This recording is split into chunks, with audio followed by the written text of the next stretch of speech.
નવરાત્રીને ફક્ત એક મહિનો બાકી રહ્યો છે અને ત્યારે અમદાવાદની જનતામાં ખૂબ જ ઉત્સાહ જોવા મળી રહ્યો છે। આ વર્ષે નવરાત્રીમાં પ્રખ્યાત ગાયક જિગ્નેશ કવિરાજ ભારત અમદાવાદમાં આવેલ જયમાળી ફાર્મમાં 3 થી 11 ઓક્ટોબર એટલે કે નવરાત્રીના 9 દિવસ તેમના અલગ અલગ ગીત ઉપર ખેલૈયાઓને મોજ કરાવશે। આ કાર્યક્રમનું આયોજન ઇવેન્ટ મેનેજમેન્ટ અને તક્ષ ડિજિટલ દ્વારા કરવામાં આવ્યું છે।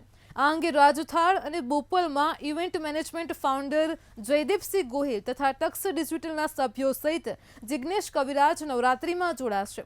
આખા કાર્યક્રમની અંદર લોકોની સેફટીનું પણ ધ્યાન રાખવામાં આવશે તેમજ ડ્રેસ કોડ દર વર્ષની જેમ આ વર્ષે પણ ટ્રેડિશનલ હશે। પાસના ચાર્જની વાત કરીએ તો 400 થી 500 રૂપિયા ચાર્જ રહેશે। સાથે સાથે પાસ લેવાની સુવિધા ઓનલાઈન છે।